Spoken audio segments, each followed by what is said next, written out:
자, 이제 말씀 듣겠습니다. 빙산의 일각이라는 말이 있습니다. 이 말은 무슨 말이냐면, 빙산에 드러나 보이는 부분은 사실 빙산 전체로 보면 극히 일부분에 불과하다는 것입니다. 사진을 한번 보시죠. 빙산의 나머지 부분은 보이지는 않지만 물 밑에 숨겨져 있기 때문에 그렇습니다. 정신분석학의 원조라고 할 수 있는 프로이드는요, 인간의 정신세계를 바로 이 빙산의 모습을 통해서 설명을 했습니다.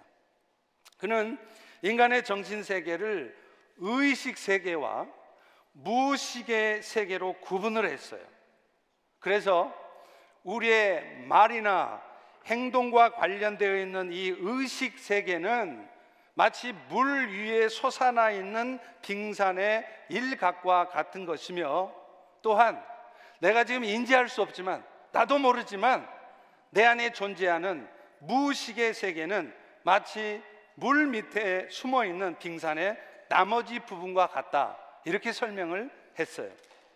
그런데 프로이드는 아주 중요한 말을 합니다. 우리의 의식 세계는 우리가 전혀 의식하지 못하고 있는, 그래서 내 스스로조차도 모르고 있는 그 무의식의 세계에 의해서 지대한 영향을 받고 있다는 것입니다. 그렇기 때문에 혹시 겉으로 드러나 보이는 말이나 행동이 좀 잘못되는 사람들이 있잖아요. 말만 하면 공격적인 말을 툭툭 내뱉고 말이죠. 행동도 왜 저런 행동을 하는지 이해할 수 없는 그런 행동을 하는 사람들이 있는데, 그럴 경우에 그 겉으로 드러난 잘못된 말이나 행동하는 습관을 아무리 고치려고 해도 고쳐지지 않는다는 것이에요. 왜냐하면 겉으로 드러나는 그 말과 행동은 결국은 그의 무의식 세계 속에서 경험했던 수많은 상처와 아픔들 때문에 생겨난 것이기 때문에 그렇습니다. 예를 들어 보면요, 어떤 사람이 유난히 공격적이라거나 또 혹은 유난히 문제가 많아 보이는 그런 행동을 하는 사람이 있다면요, 그 사람은 틀림없이 그의 내면의 세계 가운데 자신도 알지 못하는, 심지어는 자신도 기억하지 못하는 많은 상처와 아픔을 갖고 있는 사람일 가능성이 많습니다. 그렇기 때문에 평소에는 아주 나이스해요. 아주 친절하고요, 아무런 문제가 없어 보여요. 그런데 어떤 상황이 딱 발생하면, 어떤 상황에 딱 처하게 되면 자신도 모르게 공격적인 반응을 보입니다. 불쑥 남의 마음을 아프게 하는 말을 툭 내뱉는다거나, 도저히 상식적인 사람이 행동할 수 없는 그런 이상한 돌출적인 행동을 하는 것이에요. 자신이 지금 하는 말이 남에게 어떤 상처를 줄 것인지 뻔히 알면서도 상처 주는 말을 하게 되기도 하고요, 이해할 수 없는 행동들을 하는 것입니다. 그래서 그런 언행들 때문에 상처를 입은 사람이 또 다른 사람들에게 똑같이 상처 주는 말을 하고 마음을 아프게 하는 행동을 하게 되는 것이에요. 그야말로 악의 순환이 일어나게 되는 것이죠.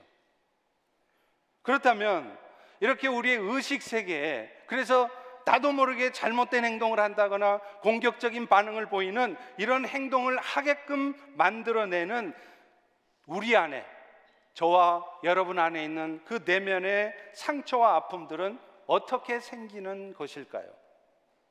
무엇보다도 인간의 내면에 자리한 악한 본성 때문이라고 오늘 본문은 분명하게 말을 하고 있습니다. 바꿔 말하면 어떤 특별한 사람만 그런 상처와 아픔을 받는 게 아니라 모든 인간들이 공통적으로 이런 인간의 악한 본성 때문에 다른 누구에게든지 마음의 상처와 아픔을 갖게 되어 있다는 거예요. 오늘 첫 번째 본문인 전도서 9장 3절을 다시 한번 같이 읽겠습니다. 시작. 모든 사람의 결국은 일반이라. 이것은 해 아래에서 행해지는 모든 일 중에 악한 것이니 곧 인생의 마음에는 악이 가득하여 그들의 평생에 미친 마음을 품고 있다가 후에는 죽은 자들에게 돌아가는 것이라. 전도서 기자는 우리의 인생을 뭐라 그러냐? 평생 마음에 악이 가득한 마음을 갖고 사는 인생이라는 거예요. 그래서 그 마음을 뭐라 그랬느냐? 미친 마음이라는 거예요.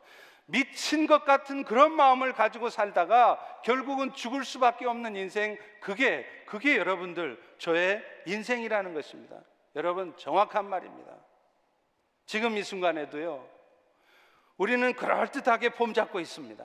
그런데 지금 이 순간에도 죄송하지만 지금 여러분의 마음속에는 죄악된 본성들이 움직이고 있다는 것이에요. 누구보다도 우리 자신들이 가장 잘 알고 있습니다. 누군가가 나에게 해를 끼치거나 내 마음에 들지 않는 행동을 하면, 내 생각과 다른 그런 행동들을 하게 되면 우리는 자신도 모르는 사이에 그 사람이 미워집니다. 미워질 뿐만 아니라 심지어는 어느 순간 죽이고 싶은 마음이 들기도 해요. 그것뿐입니까? 우리는 어느 순간 자신도 모르게 음란한 마음들이 순간적으로 들어와요. 심지어는 이 예배를 드리는 이 거룩한 순간에도 더럽고 추악한 생각이 어쩔 수 없이 우리의 마음을 사로잡는 때가 있다는 것입니다. 남의 자식 잘 되었다는 소식을 들으면요, 겉으로는 축하한다고 그러죠. 그런데 속으로는 내 마음이 왠지 불편해요. 왜 내 삶에는 저런 축복된 일들은 일어나지 않는 것인가? 아니, 도대체 내 자식들은 왜 저 모양으로 있는 것인가? 왜 우리 부모는 나에게 이렇게 가난을, 궁핍한 삶을 물려주어서 오늘 또 이 미국 땅에까지 와서 이렇게 고생하며 살 수밖에 없게 했는가? 그런 생각을 한다는 거예요. 그러다가 어느 순간 자신도 모르게 우리의 자녀들에게, 우리의 부모들에게, 우리 주변의 지체들에게 상처와 아픔을 주는 말을 불쑥 내뱉습니다. 다른 사람들을 고통스럽게 하는 행동을 뻔히 알면서도 하게 되는 것이에요. 여러분, 이것이 바로 우리 안에 죄악된 본성 때문에 생겨나는 어쩔 수 없는 현상이라는 거예요. 최근에 넷플릭스라고 하는 인터넷 스트리밍 회사가 신작으로 내놓은 드라마 때문에 온 세계가 난리가 아닙니다. 미국뿐만 아니라 온 세계가 난리예요. 지난 3월에 넷플릭스에서 드라마를 하나 내어놨어요. 제이 애셔라고 하는 젊은 소설 작가가 쓴 소설을 원작으로 한 드라마인데요, 그 제목이 뭐냐면 13 Reasons Why예요. 13가지 이유들. 이 내용이 뭐냐면, 한나라고 하는 어떤 고등학생 여자아이가 새 학교로 전학을 가게 돼요. 그런데 그 학교에서 엉뚱한 루머에 휩싸이게 되는 내용입니다. 브라이스라고 하는 아주 못된 녀석에게 이 한나가 성폭행을 당해요. 그러면 여러분, 성폭행 당한 한나라가 얼마나 마음이 아프고 얼마나 고통스럽겠어요? 얼마나 억울하겠어요? 그런데 성폭행 당한 것도 고통스러운 일인데 한나는 그 일 때문에 오히려 엉뚱한 소문이 나가지고 그 한나라는 아이가 마치 남자아이들이나 꼬시고 다니는 아주 바람기 많은 그런 여자아이인 것처럼 그렇게 소문이 나버렸어요. 자기와 단짝같이 지냈던, 정말 사랑을 나누어야 될 그 친구들조차도 자기를 왕따시키고 외면하고, 그래서 그는 너무 고통스럽고 힘들어서 학교 상담 선생님을 찾아가고, 그래도 상담을 해봐도 아무런 해답이 없어요. 그냥 참고 살아라. 결국 그 아이는 그 고통을 이기다 못해 죽음을 택합니다. 그리고 죽기 전 한나는 자신이 왜 이런 죽음을 선택하게 되었는지 그 원인을 밝히는 13가지의 이유들을 13개의 테이프에 담아서 자신을 괴롭혔던, 그래서 자신을 죽음으로 몰고 갔던 친구들에게 보내는 내용이에요. 여러분, 이 드라마는요, 오늘날 여러분의 자녀들 얘기입니다. 오늘날 여러분 손주들 얘기예요. 먼 얘기가 아닙니다. 지금 현장에서 일어나고 있는 얘기들이에요. 심지어는 학교뿐만 아니라 교회 공동체 안에서조차 어떻게 다른 아이들로부터 우리의 아이들이 따돌림을 받을 수 있는지, 그리고 그런 아픔들이 결국 어떤 결과들을 가져올 수 있는지를 생각하게 만드는 것입니다. 저는 우리 부모들도 이런 드라마를 꼭 볼 필요가 있다고 생각합니다. 그래야 우리 아이들에게 있어서 가장 중요한 것이 무엇인지를 깨달아요. 그저 좋은 대학 들어가게 만드는 것, 그것도 중요한 일이지만 그것보다 더 소중한 것이 이 악한 세상에서, 저 악한 학교 환경 속에서 우리 아이들이 신앙을 지키고 그 신앙으로 그 힘든 상황들을 이겨내 나갈 수 있게 하는 것, 이것이 중요한 것이라는 것을 알게 되기 때문입니다. 또 우리 아이들에게 그렇게 신앙 생활을 잘 할 수 있도록 잘 양육하기 위해서라도 우리 부모 자신들이 먼저 경건한 삶에 힘써야 된다는 것을, 그런 드라마를 볼 때 우리는 깨닫게 될 것이에요. 돈 버느라고 정신이 없는 것이 아니라 이러다가 내 아이도 그런 한나같이 얼마든지 될 수 있다는 위기감 속에서 내가 먼저 우리 아이에게 신앙의 모범을 보여야 되겠구나 깨닫게 되는 것입니다. 그리고 왜 우리 부모들이 우리 아이들을 위해서, 우리의 손주들을 위해서 기도해 주어야 되는지를, 그래서 이제는 내가 정말로 우리 애들을 위해서 기도해야겠구나, 그것을 깨닫게 하게 되기 때문이에요. 여러분 꼭 보십시오. 그런데요, 이런 상처와 아픔들은 학교에서만 생기는 것은 아니에요. 사실 그 드라마에 나오는 그런 못된 친구들, 브라이스 같은 그런 못된 친구들도 사실은요, 가정에서부터 상처와 아픔을 받았기 때문에 그런 잘못된 행동들을 하는 것입니다. 우리 모두는 자라면서 알게 모르게 부모로부터 혹은 다른 형제들로부터 상처를 받고 자랍니다. 물론 모든 상처들이 우리 부모나 우리의 또 다른 형제들의 잘못된 행동 때문에 생긴 것만은 아니에요.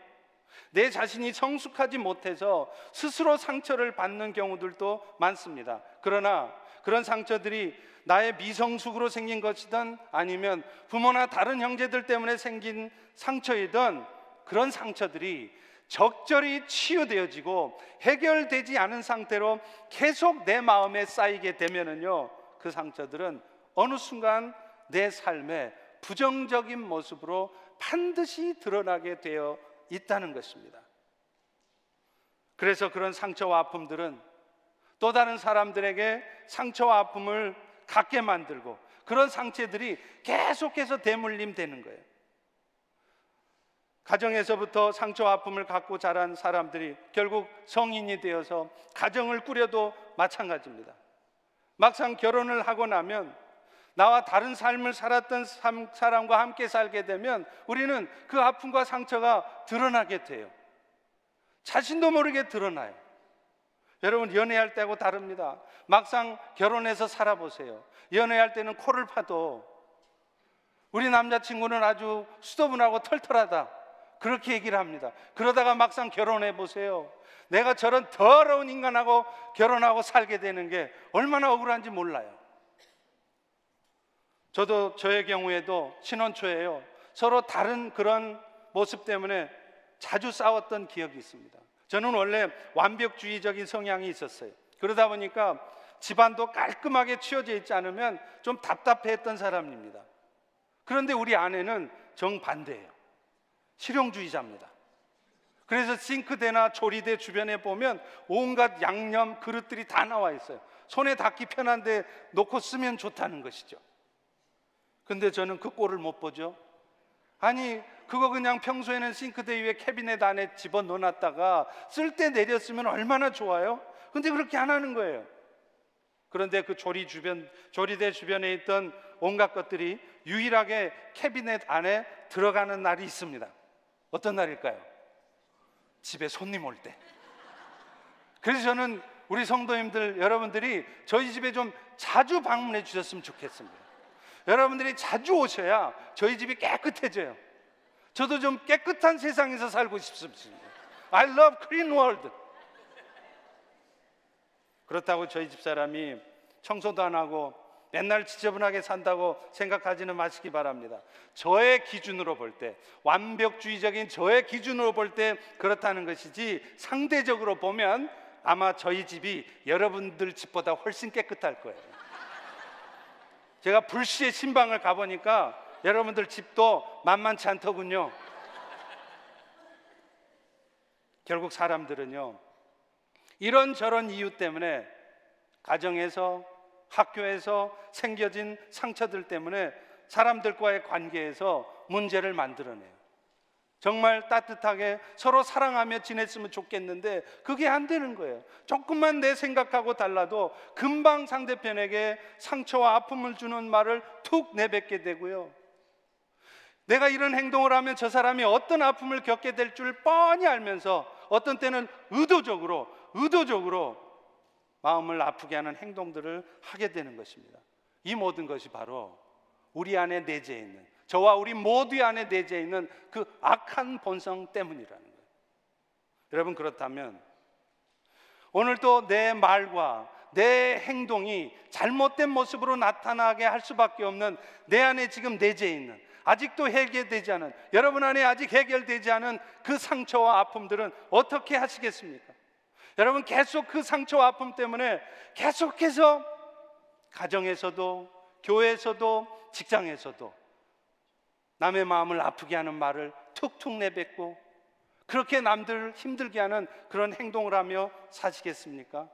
오늘 본문의 말씀은 오늘 우리 안에 있는 그 내면의 상처와 아픔을 치유하고 회복할 수 있는 방법을 말씀하고 있습니다. 우리 다 같이 고린도전서 13장 8절을 읽어보겠습니다. 시작. 사랑은 언제나 떨어지지 아니하며 예언도 패하고 방언도 그치고 지식도 패하리라. 오늘 우리 안에 있는 상처를 해결할 수 있는 방법은 사랑이라는 거예요. 하나님께서 오늘 또 우리에게 보여주신, 예수 그리스도를 통해서 보여주신 그 사랑이 궁극적으로 우리의 마음에 있는 상처와 아픔을 치유한다는 거예요. 오늘 본문에 뭐라고 말합니까? Love never fails. 이 love라는 것은 어떤 사랑이겠어요? 결국은 하나님이 예수님을 통해서 우리에게 보여주신 그 사랑이 아니겠습니까? 방언을 말해도요, 예언을 말해도, 성경의 지식을 자꾸 내보여줘도 그런 거 다 부분적인 것이라는 거예요. 결국은 사랑만이 실패함이 없는 온전한 것이라고 그렇게 말씀을 하고 있습니다. 오늘 우리 안에 마음의 상처와 아픔이 있다면 그 상처와 아픔이 치유되어질 수 있는 길은 오직 예수님밖에 없습니다. 그 예수님 앞에 나아갈 때 우리의 마음의 상처가 치유되어져요. 왜 그래요? 아까 앞에서 말씀드렸잖아요. 우리의 모든 아픔과 상처들의 원인이 바로 죄 때문이라는 거예요. 그런데 예수님은 바로 그 죄의 문제를 해결하신 분이십니다. 그렇기 때문에 그 죄 때문에 생겨진 여러분 마음에 있는 상처와 아픔도 죄의 문제를 해결하신 주님 앞에 나아갈 때 진정으로 해결받을 수 있는 거예요. 여러분의 자녀들이 아무리 말을 해도 안 듣고 엉뚱한 짓을 하고 말만 하면 욕을 내뱉고, 그걸 뚜레장애라고 하잖아요. 자기도 모르게 그냥 욕을 툭툭 뱉는 거예요. 근데 조절이 안 돼요. 왜 그런 일이 생겨요?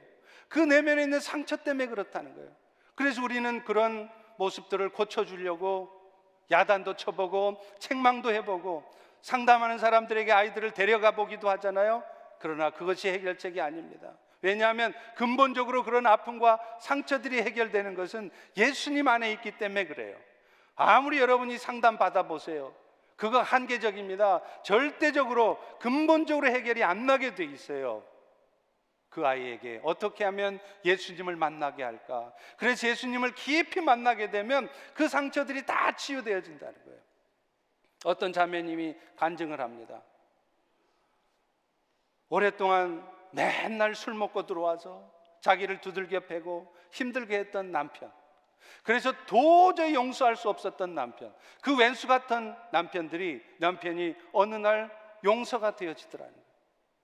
너무너무 힘들고 너무너무 고통스럽고 너무너무 분통 터져서 간절한 마음, 오 주님, 나를 좀 도와주세요. 내 마음을 어떻게 좀 해주세요. 주님한테 간절히 기도하니까 주님께서 환상을 보여주셨습니다. 그 남편이 자기를 힘들어 할 때 바로 옆에 예수님이 서 계시는 거예요. 그래서 아, 주님이 내가 이렇게 힘들고 아플 때도 계속해서 지켜보고 계셨구나. 그리고 그 주님께서 여전히 나의 아픔을 아시는 가운데 있었구나. 그 환상을 보자 이분은 마음의 치유함을 얻은 거예요. 그리고 나중에 그 남편을 용서하게 됩니다. 여러분, 그 남편을 향한 용서가 사람의 의지로 되겠어요? 맨날 자기를 힘들게 하고 두들겨 패는 남편을 어떻게 인간이 의지적인 결단으로 용서할 수 있겠습니까? 용서해야 된다는 거 알아요. 그런데 용서가 안 되는 거예요. 그런데 간절한 마음으로 예수님 앞에 나아가니까 예수님께서 그 마음을 회복시켜 주시는 거예요. 그래서 그 일을 경험하고 나서 마치 wounded 힐러처럼 내가 상처를 받았기 때문에 또 다른 상처를 받은 자를 치유하는 치유자로 살아갈 수 있게 된 것입니다. 예수님께서 내가 이런 아픔을 겪게 하신 이유도 결국엔 나를 이런 상처 입은 치유자로 살아가게 하시려고 나에게 겪게 하신 것이구나. 그게 깨달아지니까 그 왼수가 떴던 남편, 도저히 용서할 수 없었던 그 남편이 용서되어지면서 내 마음 안에 있던 상처와 아픔들이 깨끗이 치유되어지는 것입니다. 사랑하는 성도 여러분, 오늘도 여러분 안에 있는 상처와 아픔들, 그래서 여러분도 모르게 늘 공격적인 말을 할 수밖에 없고 늘 남을 아프게 하는 행동을 할 수밖에 없는 여러분의 삶이 고쳐질 수 있는 방법은 예수님 앞에 나아가서 예수님의 보혈의 은혜로 여러분의 상처가 치유되어지는 것입니다. 오늘 본문의 사도 바울도 고린도 교회에 문제가 되고 있는 몇 가지 은사들과 그 예수님의 사랑을 대조해서 설명을 합니다. 여러분, 바울 역시도 방언의 은사를 받았던 사람이에요. 고린도전서 14장 18절에 보면 그는 이렇게 말합니다. 내가 너희 모든 사람보다 방언을 더 말함으로 하나님께 감사하노라. 여러분, 바울이 방언 못한 사람 아니에요. 여러 방언을 말했습니다. 그런데 바울은 뭐라 그러냐면 아무리 방언의 은사를 많이 받았다 할지라도 사랑이 없다면, 내가 사랑을 실천하지 않고 있다면 그 방언은 아무 쓸모없는 거라는 거예요. 방언을 말하는, 사랑을 실천하지 않으면서 방언을 말하고 있다면 그것은 마치 이교도들이 축제 때 이상한 말을 막 방언처럼 떠들어대면서 오래가시고 나바라고 막 이렇게 떠들어대면서 우상 숭배하는 것하고 다를 거 하나도 없다는 거예요. 그 당시에 고린도 교회 사람들은요, 방언을 해야 영적인 사람으로 이해하고 있었어요. 바울은 그것은 교만한 생각이라고 얘기하는 것입니다. 방언의 은사를 받았어도 사랑을 실천하고 있지 않으면 그것은 전혀 영적이지 않다는 겁니다. 예언을 말하고 지식을 말하는 것도 마찬가지입니다. 사랑하고 있지 않으면 그거 아무것도 아니라는 거예요. 여러분, 그 당시에 성경이 아직 완성되지 않았을 당시에 하나님의 계시의 말씀을 전하는 일이 얼마나 중요하고 영광스러운 일이었겠습니까? 그런데 바울은 그 예언의 은사도, 하나님의 계시의 말씀을 전달하는 그 예언의 은사도, 하나님의 말씀을, 성경 말씀을 꿰뚫는 그런 지식의 은사를 받았어도 사랑하고 있지 않으면 아무짝에도 쓸모없는 것이다, 그렇게 말하고 있는 것입니다. 갈라디아서 3장 13절에 이렇게 말씀합니다. 그리스도께서 우리를 위하여 저주를 받은 바 되사 율법의 저주에서 우리를 속량하셨으니. 사탄은요, 인류 구원의 계획, 하나님의 그 계획이 실패로 돌아가게 하기 위해서 예수님을 십자가에 죽게 했어요. 로마 군병들을 움직이고 빌라도 총독의 마음을 움직여서, 심지어는 유태인들의 마음을 움직여서 예수님을 죽게 만들었어요. 겉으로 보면 이 일이 실패처럼 보였습니다. 그러나 그것은 실패가 아니었습니다. 오히려 그 예수님의 십자가의 죽으심 때문에 하나님의 구원 계획이 이루어졌던 것입니다. 그리고 예수님의 그 십자가의 죽음은 인간들의 모든 죄의 문제를 해결하기에 결국에는 오늘 여러분들의 마음속에 있는 죄 때문에 생겨진 여러분들의 마음의 상처와 아픔도 치유할 수 있게 되는 것입니다. 그래서 사랑이 Love never fails라고 얘기하는 거예요. 사랑하는 성도 여러분, 오늘도 여러분 자신이 먼저 여러분 마음 안에 있는 상처를 치유하십시오. 그리고 그것을 위해서 예수님 앞에 나아가십시오. 여러분의 아픔을, 여러분의 고통을 토로하고 예수님의 도우심을 구할 때 예수님께서 여러분의 상처를 치유하실 것입니다. 그리고 이 치유되어진 모습을 가지고 이제는 더 이상 여러분의 남편에게, 여러분 자식들에게, 또 교회 지체의 세상 사람들에게 또 다른 상처와 아픔을 주지 마시고 오히려 여러분들이 그들의 아픔을 치유하는 치유자가 되시기를 축원합니다. 그렇다면 그 예수님의 사랑을 받은 우리는 어떻게 구체적으로 그 사랑을 세상 가운데, 여러분의 가정 가운데, 여러분의 자녀 가운데, 또 교회 안에서 나타낼 수 있을까요? 오늘 본문은 그 사랑의 모습에 대해서 4가지를 말해요. 우리 다 같이 7절을 읽어보겠습니다. 시작. 모든 것을 참으며, 모든 것을 믿으며, 모든 것을 바라며, 모든 것을 견디느니라. 우리가 그리스도의 사랑을 세상에 나타낸다는 것은 가장 먼저 참는 것이라 이렇게 말해요. 그런데 이 부분이 우리 개역 성경에는 조금 이상하게 번역이 되어 있습니다. 이 부분이 영어 성경에 보면 이렇게 되어 있어요. It always protects라고 되어 있습니다. 이 말은 사랑은 뭐냐? 항상 덮어서 프로텍트 해주는 것, 보호해 주는 것이라는 말이에요. 실제로 이 부분이 헬라어에 보면 판타스테게이라고 쓰여 있는데 이 말이 무슨 말이냐면 모든 것을 덮어서 숨긴다, 이런 뜻이에요. 그러니까 사랑이라는 게 뭐냐? 연약한 지체의 모습이 있을 때도 때로는 그 연약함을 덮어주라는 거예요. 슬며시 덮어주고 그의 부족함을 숨겨주라는 것입니다. 물론 사랑이라고 하는 것이 모든 잘못들을 다 덮어줘야 되는 것은 아닙니다. 어떤 때는요, 그가 뭘 잘못하고 있는지를 알게 하기 위해서라도 그 잘못을, 그 죄악됨을 밝히 드러내서 그로 하여금 마땅한 벌을 받게 해야 될 때도 있습니다. 이건 역시 사랑의 한 표현이에요. 그런데 항상 그런 것만은 아니라는 거예요. 오히려 어떤 때는요, 뻔히 그의 잘못됨을 알면서도 조용히 그 잘못을 덮어줘야 될 때가 있습니다. 그런데 안타깝게도요, 우리는 덮어주는 것을 잘 못해요. 밝히 드러내려고만 해요. 물론 앞서 말한 것처럼 그래야 될 때도 많이 있을 것입니다. 그러나 오늘 우리 모두에게 정말 필요한 것은 뭔지 아세요? 덮어주는 연습이에요. 제발 덮어주는 연습 좀 많이 하시기 바랍니다. 요셉도 아내 마리아가 분명히 결혼도 안 했는데 예수님을 잉태했다는 것을 알았을 때 그가 어떻게 했습니까? 다 드러냈습니까? 이런 여자들은 본보기로 보여줘야 된다고 다시는 이런 잘못을 하지 않도록 다 드러냈습니까? 아니었습니다. 조용히 가만히 끊고자 하였다라고 말하지 않습니까? 몇 주 전에 제가 설교할 때 장발장에 보세요. 도둑이 은촛대를 훔쳐갔을 때 경찰에 고발해서 그를 감옥 가게 했습니까? 아닙니다. 그의 잘못을 조용히 덮어줬습니다. 그럴 때 그 도둑이 오히려 변화가 되어지고 바뀌어지는 것이에요.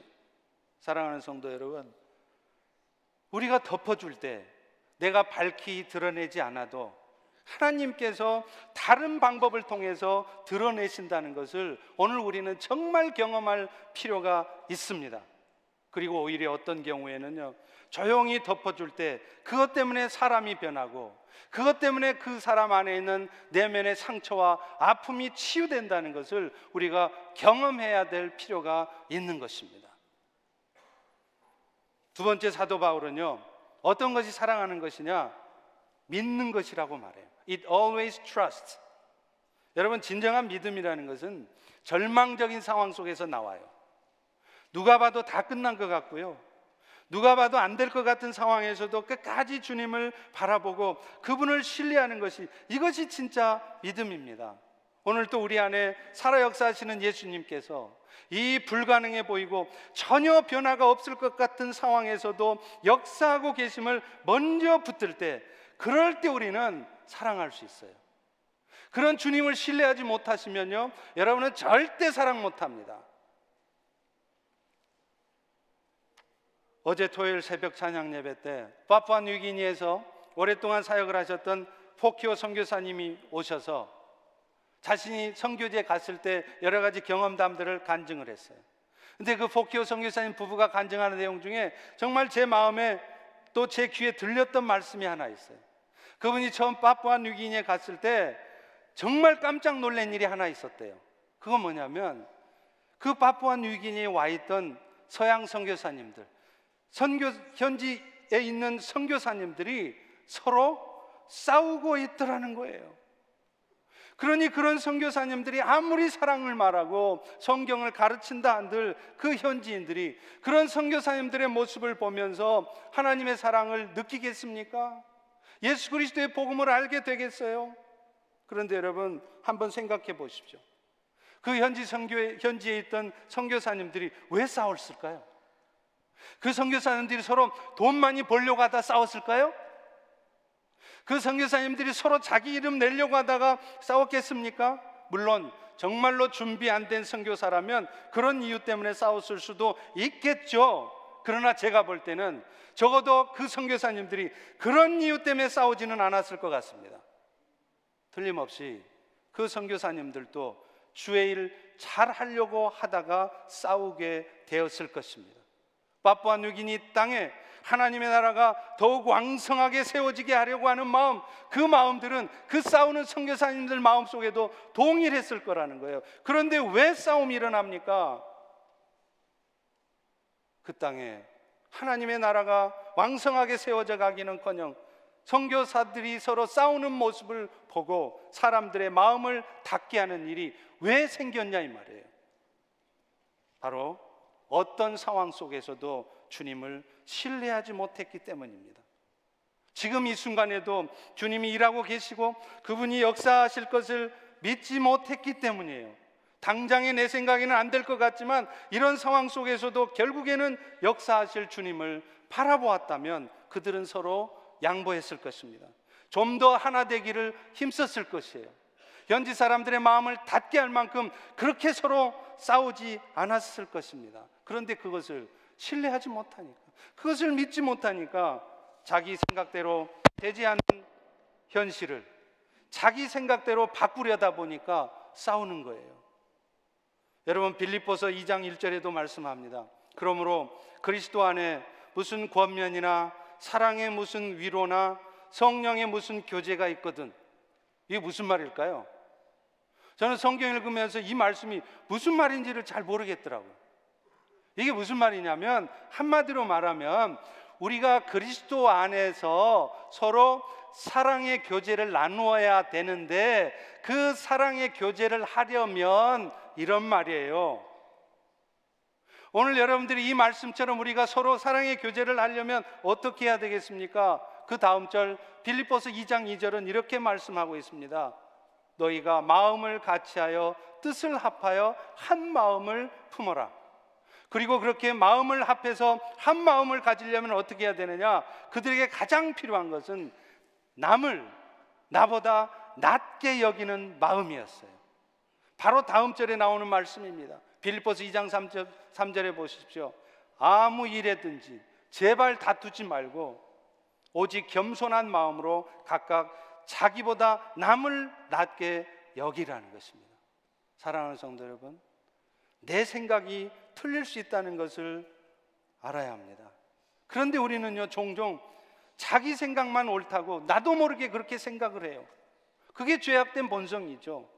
그러니 내 생각과 다른 상황이 오면 견딜 수가 없는 거예요. 그러니 하나 되지 못하는 것입니다. 그러니 서로 사랑을 나타내기보다는 서로 싸우게 되고 싸우려고 작정하고 달려들게 되는 것입니다. 여러분, 영적인 의미의 가정이라고 할 수 있는 우리 교회 안에서도요, 세상에서 상처받고 아픔을 겪은 사람들이 치유받고 회복되어져야 될 교회 안에서 왜 오히려 상처받고 왜 오히려 마음 상하는 일이 있습니까? 바로 이것 때문입니다. 주님을 믿지 못하기 때문이에요. 주님을 신뢰하는 가운데 어찌하든지 내 생각과 달라도 하나 되기를 서로 힘쓴다면 우리는 교회 안에서 상처받지 않습니다. 미국에 와 보니까요, 참 미국에 와 있는 우리 한인 여러분들은 시원시원해서 좋더라고요. 사실 한국 같았으면은요, 속에 있는 말 다 안 합니다. 근데 그게 안 하는 게 좋은 게 아니에요. 빙빙 돌려서. 그러다 나중에 마음을 더 아프게 하는 수도 있어요. 그래서 이 미국처럼 그냥 솔직하게 자기 마음에 들지 않는 거, 자기 생각과 다른 부분 얘기하는 거, 그게 좋아요. 그런데요, 여러분, 그렇게 할 때 반드시 한 가지 꼭 기억해야 될 게 있습니다. 내 생각만 옳다는 생각은 하지 마시라는 거예요. 그래서 내 생각과 다른 상황이 전개돼도 지금 이 순간에도 이런 상황 속에서도 주님은 일하고 계시고 주님의 뜻이 이루어지고 있음을 믿는 가운데 자기 생각을 말할 수 있어야 된다는 것입니다. 그런데 그런 믿음을 갖고 있지 않으면 자칫 교회 안에서조차 사랑을 받기는커녕 상처를 받을 수 있습니다. 양보가 안 돼요. 용납을 못하는 것입니다. 내주장하기에 바쁘고 싸우기 바쁘게 되는 거예요. 그러다 결국 가정도 깨지고 교회도 어려움을 겪는 것입니다. 사랑하는 성도 여러분, 사랑한다는 것은 딴 게 아니에요. 먼저 주님을 신뢰하십시오. 그래서 이런 절망적인 불완전한 상황 속에서도 주님이 일하고 계심을 믿을 때 우리는 비로소 사랑을 나타낼 수 있습니다. 남의 마음을 아프게 하는 상처 주는 말을 절제할 수 있게 되는 것입니다. 세 번째로요, 사랑은 모든 것을 바라보는 것이라고 말해요. It always hopes. 여러분, 주님이 하실 일을 바라볼 때, 주님이 하실 일을 기대할 때 우리는 비로소 사랑을 나타낼 수 있어요. 그렇지 않으면 우리는 순간적으로 나도 모르게 우리 남편들한테, 우리 아내들한테, 우리 자녀들한테 마음에 상처 주는 말을 툭 뱉어요. 그 사람들 포기하고 싶어집니다. 저 인간이 변하겠어? 내가 빨리 마음에 결정해야지. 이렇게 된다는 거예요. 막말하게 되는 거예요. 막가자는 거예요. 오늘날 왜 우리 부모들은 자녀들이 그렇게 야단치고 책망만 하게 될까요? 그분이 일하실 것을 먼저 굳게 믿고 있다면, 그렇기 때문에 아이들을 책망할 시간에 그 아이들을 위해서 먼저 기도하고 있다면 여러분은 절대로 그렇게 여러분의 자녀들을 야단만 치고 책망만 하지 않을 것입니다. 그래서 오히려 그 아이들에게 상처를 주는 것이 아니라 그 아이들이 오히려 학교에서 받은 상처를 치유받을 수 있게 도와주실 것입니다. 이제라도 우리 부모들이 그렇게 하셔야 돼요. 여러분, 무조건 여러분 자녀들을 덮어주라는 말 아니에요. 먼저 저들 안에 동일하게 역사하고 계시는 주님을 믿으시라는 것입니다. 그리고 우리는 할 수 없지만 주님이 하실 것을 기대하시라는 거예요. 그럴 때 우리는 우리 자녀들에게도, 우리 아내, 남편들에게도, 또 교회 안에서도 서로 사랑을 나타낼 수 있습니다. 그리고 그 사랑이 결국은 여러분의 자녀들의 아픈 마음을 치유하고 여러분의 가정을 회복시키고 우리 교회를 회복시키는 것입니다. 마지막으로 바울은 사랑이란 모든 것을 견디는 것이라 이렇게 말을 해요. 이 부분도 영어 성경에 보면 It always persevere 이렇게 되어 있어요. 무슨 말입니까? 인내하라는 것이죠. 여러분, 내가 진짜 주님이 역사하실 것을 믿는다면 그 주님의 역사로 이루어질 일을 여러분이 소망하신다면 여러분은 인내하셔야 돼요. 로마서 8장 24절 25절에 이런 말씀이 있어요. 보이는 소망이 소망이 아니니 보는 것을 누가 바라리요? 만일 우리가 보지 못하는 것을 바라면 참음으로 기다릴지니라. 눈에 뻔히 보여서 손에 잡힐 것 같으면 그건 소망이 아니에요. 무엇이 소망입니까? 눈에 안 보여야 되는 거예요. 도무지 이루어지지 않을 것 같아야 되는 거예요. 그런데 된단 말이에요. 그러려면 그 소망이 이루어질 때까지 우리가 해야 될 일이 있습니다. 인내하는 거예요. 제가 자주 말씀드리지만 믿음하고 가장 잘 통하는 단어가 뭐냐? 사랑입니다. 아, 저분은 참 믿음은 좋으신데 근데 좀 까칠해. 여러분, 이런 말은 절대로 있을 수 없어요. 여러분, 지금 사람들과 관계 속에서 좀 까칠하십니까? 죄송하지만 여러분은 믿음 없으신 거예요. 믿음하고 또 가장 잘 통하는 단어가 하나 있습니다. 그게 뭔지 아세요? 인내라는 거예요. 진짜 믿음 좋은 사람은 당장의 뜻한 바대로 안 된다고 금방 부정적인 말을 뱉어내지 않습니다. 인상 쓰지 않습니다. 기다립니다.